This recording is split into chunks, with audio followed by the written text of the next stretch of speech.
Bismillahirrahmanirrahim. Assalamualaikum warahmatullahi wabarakatuh. Selamat malam semuanya. Selamat bertemu kembali dalam mata perkuliahan pendidikan inklusif pada hari ini. Terima kasih kepada Ibu dosen dan rekan-rekan semuanya yang telah memberikan waktu dan kehadirannya untuk terima kasih kepada Ibu dosen dan rekan-rekan semuanya yang telah memberikan waktu kepada saya untuk memaparkan materi mengenai konsep dan perkembangan pendidikan inklusif. Perkenalkan, nama saya Siti Halimatus Syadiah dengan nomor NIM 245609006 dalam program studi bimbingan dan konseling kelas karyawan. Di sini saya akan memaparkan materi yang pertama ialah mengenai konsep dan perkembangan pendidikan inklusif, di mana pendidikan inklusif di sini merupakan hak dasar setiap warga negara tanpa terkecuali. Jadi setiap warga negara Indonesia yang ada di Indonesia ini mempunyai hak yang sama dalam mendapatkan pendidikan tanpa terkecuali, yang dimana setiap individu, termasuk anak berkebutuhan khusus sekalipun, itu memiliki hak yang sama untuk memperoleh pendidikan yang bermutu dan bermartabat, karena masih terdapat berbagai bentuk diskriminasi dan keterbatasan akses pendidikan bagi peserta didik dengan berkebutuhan khusus. Jadi, kondisi ini atau kondisi tersebut mendorong lahirnya konsep pendidikan inklusif sebagai upaya untuk mewujudkan keadilan dan kesetaraan dalam pendidikan. Di Indonesia ini, pendidikan inklusif diatur melalui Permendiknas nomor 70 tahun 2009, di mana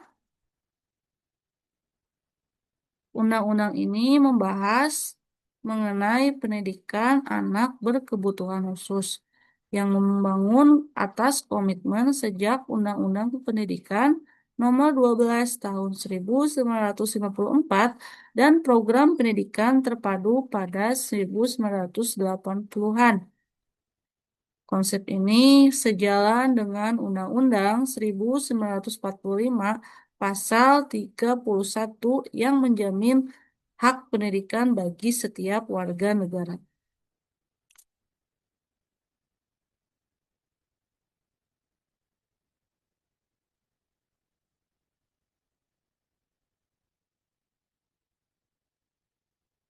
Sebelum kita em,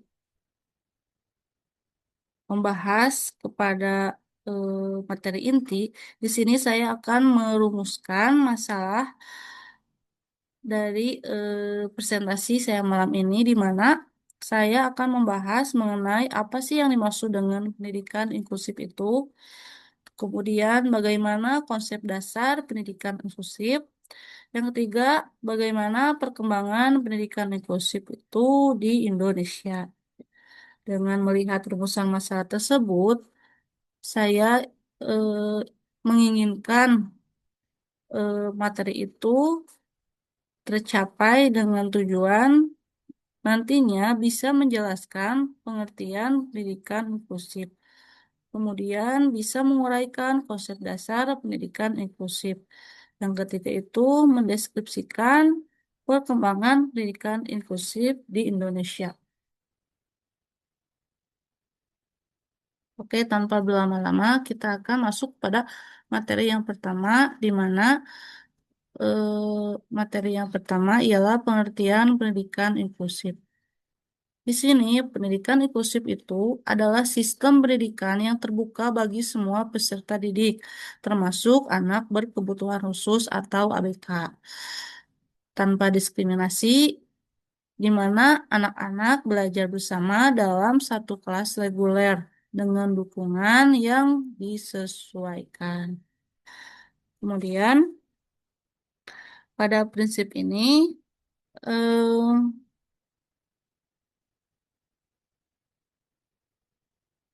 menekankan partisipasi aktif dari guru, sekolah, orang tua, dan siswa. Jadi, tidak hanya peserta didik saja yang ikut berpartisipasi dalam eh, konsep ini, melainkan ada seorang guru, baik itu sekolah, orang tua, dan juga peserta didik itu sendiri. Nanti mereka akan bisa berkolaborasi untuk mewujudkan konsep sebagai pendidikan inklusif. Kemudian bisa menciptakan lingkungan belajar inklusif untuk semua. Di sini tidak hanya siswa peserta didik yang biasa saja, namun peserta didik yang memiliki kebutuhan khusus juga itu bisa mendapatkan hak yang sama dalam menciptakan lingkungan belajar yang inklusif. Kemudian memberikan dukungan individual sesuai kebutuhan. Jadi ketika peserta didik belajar dalam lingkungan tersebut, mereka itu dapat eh, diberikan dukungan secara personal sesuai dengan kebutuhan masing-masing peserta didik.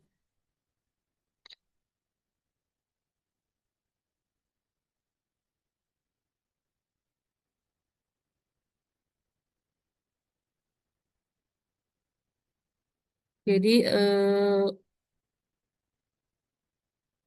pendidikan inklusif itu bukan hanya ditekankan kepada anak-anak yang biasa saja atau tergolong anak-anak yang memiliki mm, pengetahuan yang sama, namun di sini pendidikan inklusif itu sangat terbuka, sangat amat terbuka kepada semua peserta didik, termasuk anak berkebutuhan khusus atau ABK, tanpa didiskriminasi dan bisa belajar dalam satu kelas reguler dengan kebutuhan yang disesuaikan. Jadi kurikulumnya disesuaikan, pembelajarannya disesuaikan, disesuaikan dengan kebutuhan masing-masing peserta didik. Dengan begitu di Indonesia mungkin akan tercipta sebuah pendidikan yang sangat ramah terhadap semua keunikan peserta didik masing-masing. Kemudian kita akan membahas mengenai prinsip dasar pendidikan inklusif. Pada bagian ini, yang pertama itu ada kesetaraan akses eh, fasilitas, di mana setiap siswa memiliki hak dan kesempatan yang sama untuk menggunakan semua sumber daya di sekolah tanpa diskriminasi. Jadi, di sekolah pun mereka atau peserta didik sangat diberikan kesempatan dengan hak dan yang sama apapun latar belakang mereka. Jadi, sekolah merupakan tempat yang aman bagi semua peserta didik, termasuk anak yang berkebutuhan khusus itu tanpa diskriminasi. Kemudian mencakup akses ke buku teks seperti buku teks, teknologi, ruang kelas, dan fasilitas fisik seperti rem dan toilet adaptif. Jadi, fasilitas di sekolah pun seperti adanya perpustakaan, kemudian ruang laboratorium, kemudian ruang kelas, dan beberapa sarana prasarana fisik. Ketika mereka berolahraga pun mereka memiliki hak dan kesempatan yang sama tanpa dibeda-bedakan. Karena pada prinsipnya bahwa pendidikan inklusif itu adalah memiliki kesetaraan akses fasilitas di sekolah. Jadi dalam prinsip dasar ini peserta didik itu diberikan kesetaraan atau diberikan hak dan kesempatan yang sama dalam eh, menggunakan semua fasilitas yang ada di sekolah. Jadi eh, tidak bisa dibeda-bedakan ataupun juga diskriminasi terhadap peserta didik lain. Kemudian yang kedua itu ada penyesuaian kebutuhan individu. Di mana dalam hal ini em, modifikasi kurikulum, kemudian metode pengajaran dan lingkungan belajar sesuai dengan karakteristik unik setiap siswa. Pembuatan kurikulum di sekolah itu diupayakan diberikan kepada peserta didik dengan em, kebutuhan dan sesuai karakteristik setiap siswa yang ada di sekolah. Jadi ketika sekolah membuat kurikulum tersebut, sekolah berupaya untuk memastikan bahwa kebutuhan setiap peserta didik itu berbeda-beda. Jadi ketika membuat kurikulum, mereka bisa menyesuaikan apa yang dibutuhkan oleh peserta didik. Kemudian fleksibilitas dalam pembelajaran melalui adaptasi seperti penyederhanaan kompetensi atau penggunaan media baru. Di mana fleksibilitas ini dalam pembelajarannya bisa disederhanakan atau bisa diberikan alat bantu untuk membantu anak peserta didik mendapatkan hak belajarnya dalam sekolah. Jadi mereka bisa menyesuaikan atau bisa mendapatkan hak tersebut dengan penyesuaian kebutuhan individu yang diterapkan oleh sekolah. Kemudian yang ketiga itu keterbukaan dan toleransi terhadap perbedaan setiap individu, di mana sikap terbuka dan penghargaan terhadap keragaman siswa tanpa diskriminasi. Pada hal ini, semua atau seluruh peserta didik yang ada di sekolah berhak mendapatkan sebuah penghargaan secara terbuka terhadap keberagaman siswa tanpa membeda-bedakan karakteristik atau eh, ke kepribadian siswa tersebut. Mereka berhak mendapatkan apa yang mereka harus dapatkan di sekolah.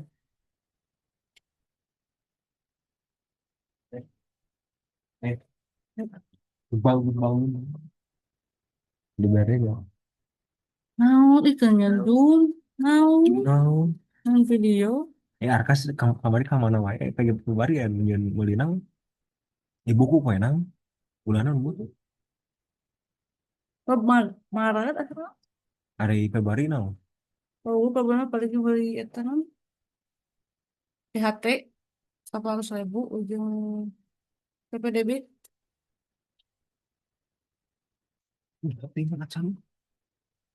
Tapi ya.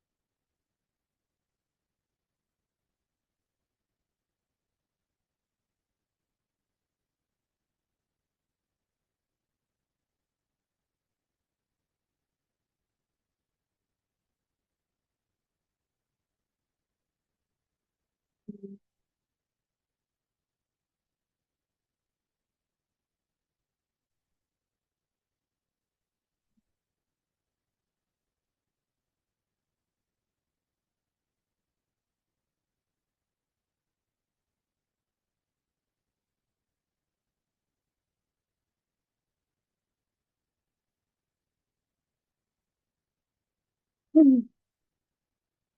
Oke, kita akan membahas mengenai konsep dasar dari pendidikan inklusif, di mana pendidikan inklusif ini memiliki konsep dasar yang menekankan penerimaan dan akomodasi semua peserta didik, termasuk anak berkebutuhan khusus atau ABK, dalam lingkungan belajar reguler tanpa segregasi. Nah, konsep ini berfokus pada modifikasi kurikulum, metode pengajaran variatif, dan dukungan sumber daya untuk mengoptimalkan potensi siswa. Di mana prinsip utama sebagai dasar pendidikan inklusif itu diantaranya yang pertama adalah prinsip kesetaraan akses terhadap fasilitas pendidikan. Dalam pendidikan inklusif berarti setiap siswa, termasuk anak berkebutuhan khusus atau ABK, memiliki hak dan kesempatan yang sama untuk menggunakan semua sumber daya sekolah tanpa diskriminasi. Nah, ini mencakup akses ke buku teks, kemudian teknologi, ruang kelas, kegiatan ekstrakurikuler, serta fasilitas fisik seperti rem dan toilet adaptif. Prinsip ini menjamin tidak ada hambatan bagi siswa berdasarkan perbedaan fisik, mental, sosial, atau kultural, sehingga menciptakan lingkungan belajar yang adil di mana semua anak dapat berkembang optimal. Nah, penerapannya melibatkan modifikasi fasilitas agar aksesibel secara universal, sejalan dengan komitmen hak asasi manusia seperti Konvensi PBB tentang hak penyandang disabilitas. Dengan kesetaraan akses, pendidikan inklusif menghilangkan segregasi dan membangun toleransi, memastikan siswa merasa dihargai serta termotivasi. Nah, prinsip ini menjadi fondasi untuk pemerataan mutu pendidikan bagi semua warga negara yang ada di Indonesia. Nah, yang kedua itu seperti penyesuaian dengan kebutuhan individu dalam inklusif berarti proses modifikasi kurikulum, metode pengajaran, dan lingkungan belajar agar sesuai dengan karakteristik, kemampuan, serta potensi unik setiap siswa, termasuk anak berkebutuhan khusus atau ABK. Prinsip ini sangat menekankan eh, fleksibilitas, di mana guru tidak menerapkan atau guru tidak mengharapkan siswa menyesuaikan diri dengan sistem yang kaku, melainkan sebaliknya. Di sini melalui adaptasi seperti penyederhanaan kompetensi atau penggunaan media bantu. Penyesuaian dilakukan melalui modifikasi rencana pelaksanaan pembelajaran atau RPP yang dibuat oleh sekolah eh, untuk proses pembelajaran secara eh, 1 tahun penuh. Biasanya dilakukan ketika awal pembelajaran dan RPP ini sudah siap untuk diberikan kepada sekolah. Kemudian akomodasi strategi seperti pembelajaran yang diferensiasi dan penilaian alternatif yang memberi waktu lebih atau asesmen berbasis kemampuan individu. Dimensi utamanya mencakup kurikulum atau penyederhanaan isi. Pendekatan ini memastikan setiap siswa belajar optimal, membangun kepercayaan diri, serta mencegah marginalisasi sehingga menciptakan kelas yang adil dan efektif bagi seluruh siswa yang ada di sekolah. Yang ketiga itu keterbukaan toleransi atau keterbukaan dan toleransi terhadap perbedaan dalam pendidikan inklusif. Berarti sikap terbuka, penerimaan, dan penghargaan terhadap keberagaman siswa termasuk perbedaan fisik, mental, budaya, atau latar belakang sosial tanpa diskriminasi. Nah, prinsip ini menciptakan lingkungan belajar yang ramah, di mana setiap siswa merasa aman dan dihargai, sehingga mendorong interaksi positif serta empati antar peserta didik. Kemudian keterbukaan me- melibatkan kesediaan sekolah dan guru untuk akomodasi perbedaan melalui multikultural dan kegiatan kolaboratif. Sementara toleransi dibangun melalui pendidikan yang menekankan saling menghormati serta memahami perspektif orang lain.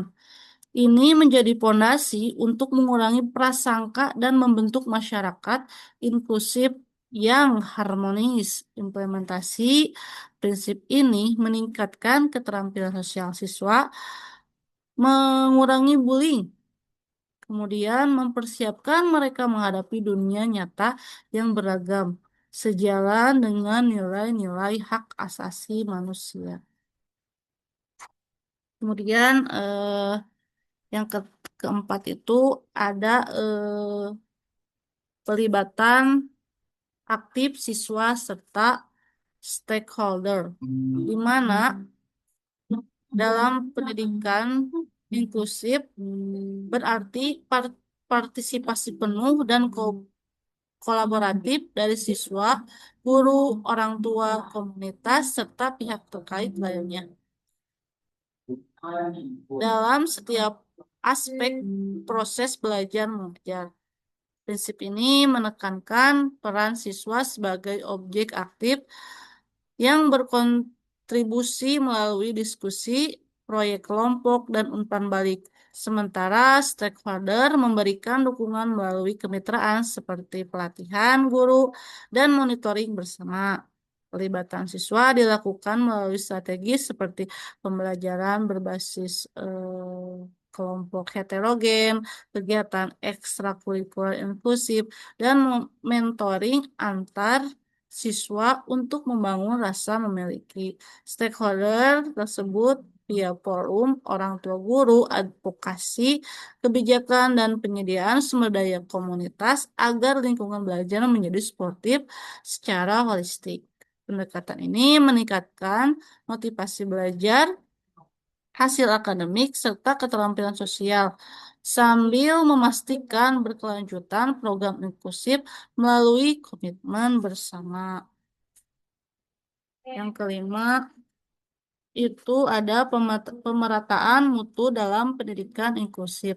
Berarti memberikan kesempatan pendidikan yang berkualitas sama dan merata kepada semua peserta didik termasuk anak berkebutuhan khusus atau ABK.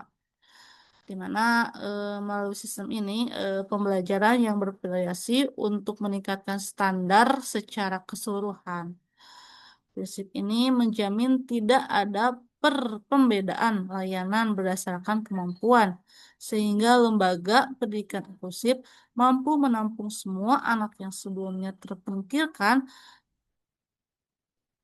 menjadi eh, ikut serta dalam pendidikan Indonesia. Nah, pemerataan mutu dicapai dengan modifikasi kurikulum. Jadi, kurikulum itu menyesuaikan apa yang dibutuhkan oleh peserta didik, di mana ada juga pelatihan guru. Di sini untuk meningkatkan kompetensi guru atau mutu seorang guru itu mereka eh, dilakukan pelatihan guru sesuai dengan mata pelajarannya masing-masing. Kemudian ada juga peningkatan fasilitas agar mutu pendidikan naik di semua jenjang. Jadi ada perbaikan mengenai fasilitas yang ada di sekolah guna tercapainya pendidikan yang bermutu sehingga akan naik di semua jenjang sekaligus menghargai keberagaman sebagai kekuatan pembelajaran. Nah, ini menjadi strategi nasional untuk memenuhi hak pendidikan merata sesuai dengan Undang-Undang Dasar 1945. Implementasinya menghasilkan lingkungan non-diskriminatif, meningkatkan kepercayaan diri siswa, dan menumbuhkan toleransi antar semua, sehingga pendidikan menjadi lebih relevan dan efektif bagi semua. Kemudian ada keberagaman sebagai kekuatan dalam pendidikan inklusif. Berarti memandang perbedaan individu, setiap eh, individu seperti kemampuan, latar belakang, budaya, kemudian fisik atau sosial itu sebagai aset berharga yang memperkaya proses belajar, bukan hambatan. Prinsip ini menekankan bahwa keberagaman siswa menciptakan kolaboratif yang membangun empati, inovasi, dan perspektif luas bagi semua peserta didik. Pendekatan ini merayakan keunikan setiap anak sebagai sumber kekuatan kolektif, di mana interaksi antar siswa beragam menghasilkan pemahaman yang mendalam, toleransi, dan keterampilan hidup untuk masyarakat global. Sekolah inklusif menjadi mikrokosmos dunia nyata yang menghargai perbedaan sebagai pendorong kemajuan bersama. Implementasinya meningkatkan hasil belajar semua siswa, mengurangi prasangka, dan mempersiapkan generasi yang inklusif serta kompetitif. Kemudian yang ketujuh itu ada pembelajaran berbasis potensi dan pendidikan inklusif, berarti pendekatan pengajaran yang menekankan pengembangan kekuatan dan bakat yang unik, di mana setiap siswa sehingga tidak ada diskriminasi berdasarkan keterbatasan fisik setiap peserta didik. Adapun keterbatasan fisik, mental, atau yang lainnya yang setiap peserta didik itu tidak sama. Dan prinsip ini memastikan kurikulum dan metode disesuaikan dengan potensi individu, bukan menuntut keseragaman agar sebuah anak, termasuk anak berkebutuhan khusus atau ABK, dapat berkembang secara maksimal.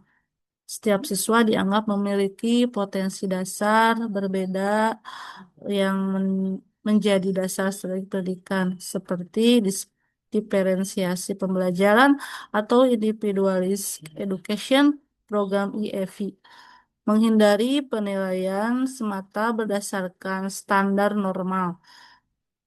Ini menciptakan kelas heterogen di mana keberagaman potensi justru perkaya proses pembelajaran bersama. Pendekatan ini membangun kepercayaan diri, mengurangi stigma, kemudian mewujudkan pendidikan adil dan eksklusivitas sesuai mandat hak pendidikan yang universal.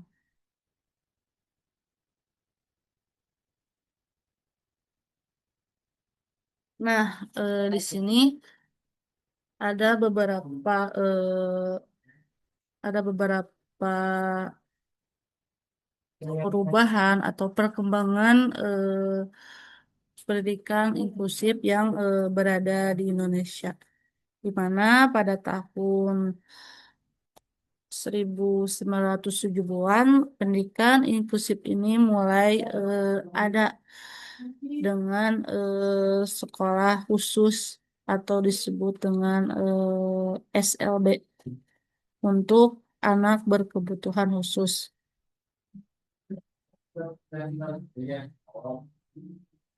Kemudian bergeser kepada tahun 1980-an, di mana pendidikan ini terintegrasi sebagai ekstensi program integrasi.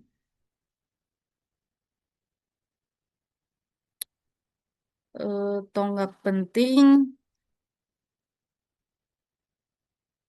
terjadi pada tahun 1991 melalui Kepmen nomor 0437 garis miring garis miring 1991 yang mengintegrasikan pendidikan khusus ke sekolah umum, diikuti deklarasi formal pada tahun 2004 di Bandung, yang sebagai tonggak hukum di mana pada tahun 2003 dengan PP nomor 19 garis miring 2003 tentang standar nasional eh, pendidikan mengintegrasikan inklusi di kurikulum nasional. Sementara Permendiknas nomor 70 garis miring 2009 menjadi pedoman pelaksanaan utama, dan kebijakan ini didukung Undang-Undang Nomor 20 Garis Miring 2003 tentang Sistem Pendidikan Nasional dan Konvensi Hak Penyandang Disabilitas PBB yang diratifikasi Indonesia. Nah, meskipun berkembang secara pesat dengan ribuan sekolah inklusif, tantangan utama meliputi keterbatasannya guru di guru yang ada di Indonesia yang terlatih untuk mengajar eh, sekolah yang berkebutuhan khusus. Eh, Kemudian mengenai terbatasnya fasilitas dan sumber daya yang ada di sekolah ini juga sebagai tantangan yang nyata dalam sekolah. Adapun juga sebagai keterbatasan sosialisasi di sini. Namun seperti yang sudah-sudah mungkin dalam hal ini atau dalam tantangan ini, ketika keterbatasan seorang guru yang terlatih untuk menjadi eh, pendidik di sekolah tersebut bisa lebih diperhatikan dalam dalam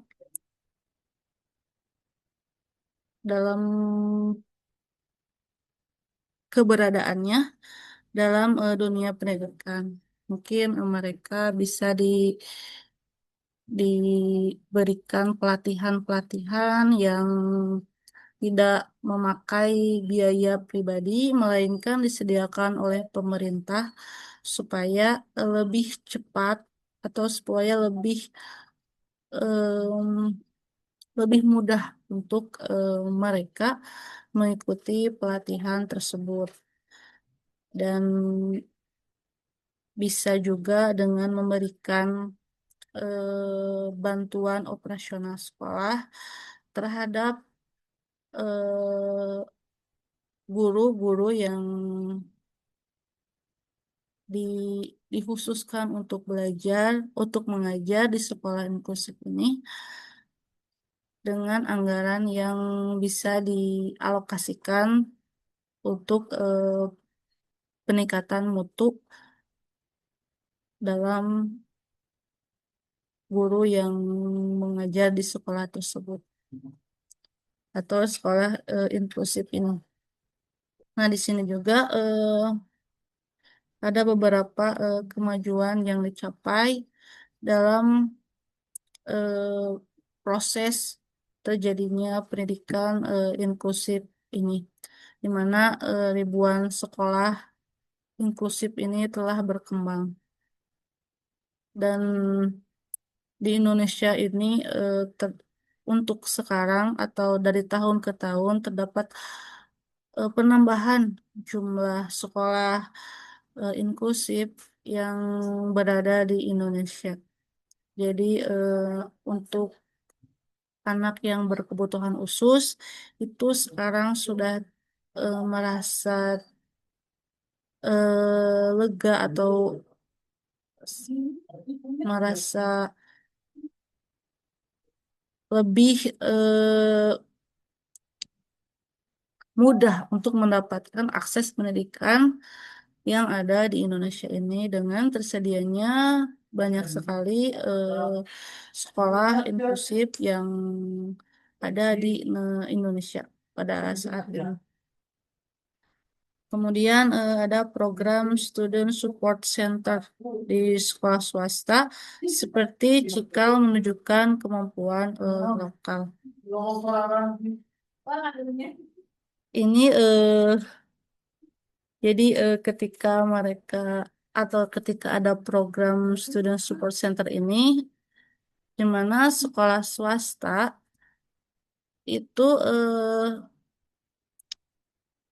bisa memberikan fasilitas atau kemudahan kepada semua peserta didik yang berkebutuhan khusus dengan lebih banyak untuk memilih sekolah-sekolah swasta yang menurut mereka bagus, yang menurut mereka lebih baik dari sekolah yang lain, dan mereka juga jadi lebih banyak pertimbangan antara sekolah satu dengan sekolah yang lain untuk memasukkan anak mereka, peserta didik mereka yang memiliki kebutuhan khusus sesuai dengan keinginan peserta didiknya dan kemampuan yang mereka miliki. Nah, di sini juga pemerintah terus mendorong peningkatan melalui panduan Kemendikbud hingga tahun 2025. Jadi, pemerintah di sini tidak tinggal diam terhadap kebutuhan sekolah inklusif atau pendidikan inklusif yang ada di Indonesia ini. Pemerintah sekarang terus berupaya untuk memberikan yang terbaik terhadap ke kebutuhan peserta didik apapun itu termasuk peserta didik yang memiliki kebutuhan khusus. Mudah-mudahan dengan gencarnya pemerintah, dengan dorongan pemerintah untuk pendidikan inklusif ini dapat menjadikan pendidikan di Indonesia ini memiliki kualitas yang baik dari tahun ke tahun dan terus bisa bersaing dengan lokal maupun interlokal. Jadi kita berharap pemerintah terus membersamai eh, terhadap eh, pendidikan inklusif yang ada di Indonesia.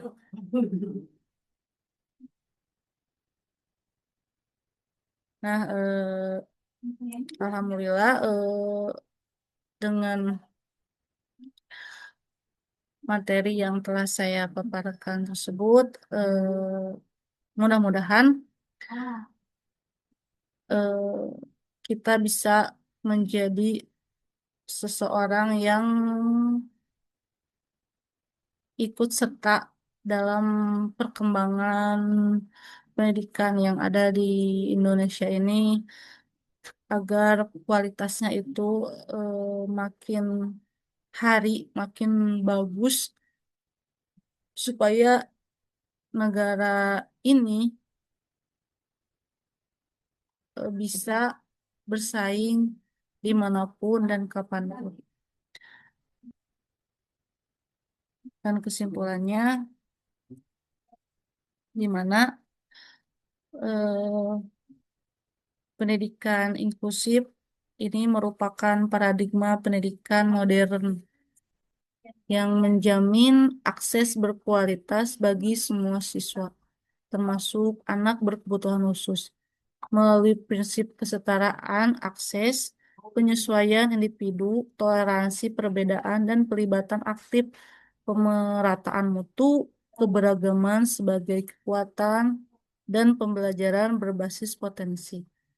Di Indonesia sendiri, konsep ini telah berkembang dari pendidikan terintegrasi dari tahun 1980-an menjadi kebijakan nasional melalui Permendiknas nomor 70 2009, meski tantangan seperti fasilitas dan pelatihan guru masih perlu diatasi. Mudah-mudahan mengenai pelatihan guru dan fasilitas ini, pemerintah lebih cepat, bergerak cepat terhadap kebutuhan-kebutuhan supaya pendidikan inklusif ini terus memiliki kualitas yang tiap hari itu semakin lebih bagus. Nah, di sini juga ada beberapa saran untuk dosen, di mana integrasi modul pendidikan inklusif ke dalam kurikulum dengan studi kasus terkini. Jadi, setiap modul yang dibuat itu diusahakan untuk memberikan kasus-kasus yang terbaru agar masalah-masalah yang sedang hangat diatasi ini dibicarakan ini atau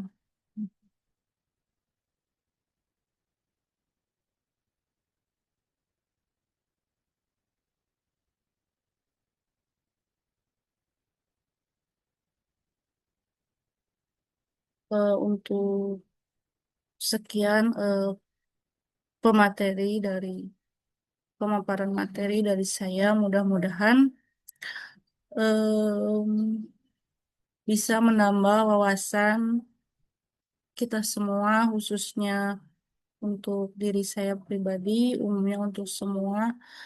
Maaf bila ada perkataan yang salah dalam proses pemaparannya. Mudah-mudahan kesalahan itu menjadikan proses untuk saya menjadi lebih baik.